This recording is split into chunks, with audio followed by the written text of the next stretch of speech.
এক থালা ভাত নিমেষে শেষ হয়ে যাবে। রেসিপিটি এতটাই মজার, আর ঘরে থাকা অল্প কিছু উপকরণ দিয়ে কিন্তু বানিয়ে নেওয়া যায়।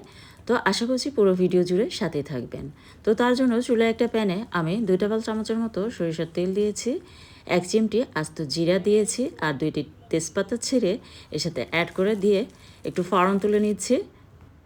তারপর এর সাথে অ্যাড করে দিয়েছি কিছু পেঁয়াজ কুচি আর রসুন কুচি।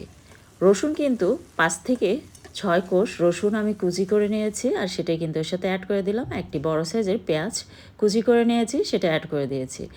আর কাঁচামরিচ কয়েকটি অ্যাড করে দিলাম স্বাদ মতো, আর স্বাদ মতো দিয়ে দিলাম লবণ।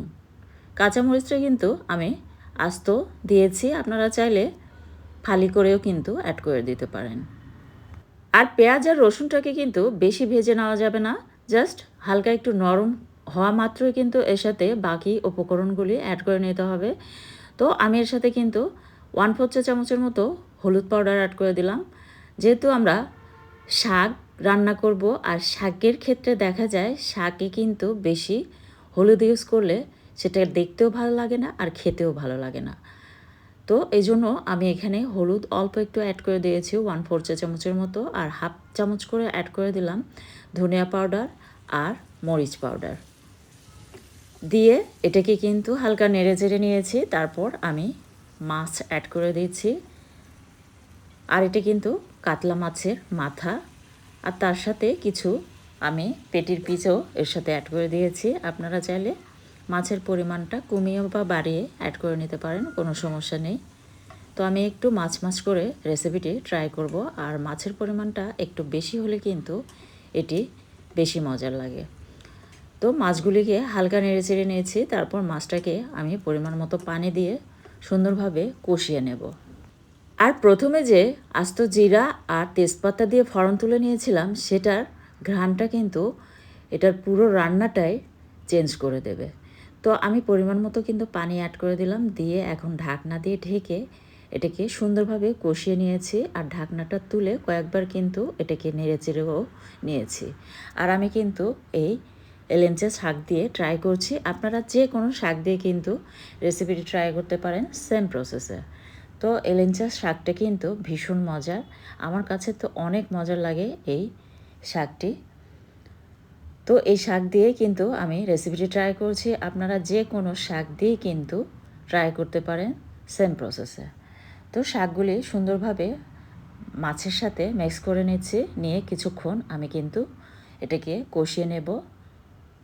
আর শাকগুলি কিন্তু আমি অফ ক্যামেরায় সুন্দরভাবে কেটে ধুয়ে পরিষ্কার করে নিয়েছি। আর শাকে কিন্তু প্রচুর পরিমাণে ময়লা থাকে, পোকা থাকে, সেগুলি সুন্দরভাবে বেছে নিতে হবে।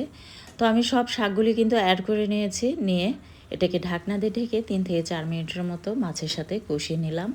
আর শাক কিন্তু বেশি রান্না করা যাবে না, আর বেশি কষিয়ে নেওয়া যাবে না। অল্প সময়ের মধ্যে কিন্তু শাক রান্না করে নিলে এর পুষ্টিগুণ অটুট থাকে এবং খেতেও মজার হয়।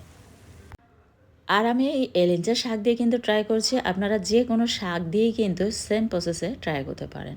আর হ্যাঁ, আমি কিন্তু একটি আলু অফ ক্যামেরায় সিদ্ধ করে রেখেছিলাম, সেটা কিন্তু ভাঙা ভাঙা করে এর সাথে অ্যাড করে দিলাম। আর এই আলু দেওয়ার কারণে কিন্তু এটার গ্রেভিটা মাখো মাখো টাইপের হবে, আর খেতে আরও অনেক মজার লাগবে।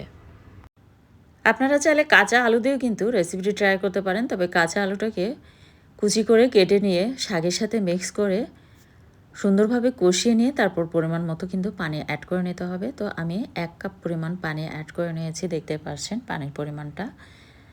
আর একটি টমেটো কেটে এর সাথে অ্যাড করে দিলাম, দিয়ে এখন এটাকে ঢাকনা দিয়ে ঢেকে 5 মিনিটের মতো রান্না করে নেব হাই হিটে। তো অলরেডি আমার রান্নাটা কিন্তু হয়ে গিয়েছে, দেখতে পাচ্ছেন 5 মিনিট পর ফিরে এলাম। আর এটার ঝোলটা দেখে বুঝতে পারছেন এরকম একটু মাখো মাখো টাইপের হবে। আর এটা খেতে যে কতটা মজার, আপনারা অবশ্যই গরম ভাতের সাথে একবার ট্রাই করে দেখবেন। আমার বিশ্বাস একবার খেলে আপনারা এভাবে বারবার বানিয়ে খাবেন, আর মাছ মাংসের স্বাদকেও হার মানাবে, এতটাই মজার এই শাকের রেসিপিটি। তো এরকম সহজ সহজ ও মজাদার রেসিপিগুলি পেতে পেজ ফলো করে সাথে থাকবেন, আর ইউটিউব চ্যানেল থেকে দেখে থাকলে সাবস্ক্রাইব করে আমাকে সাপোর্ট করবেন।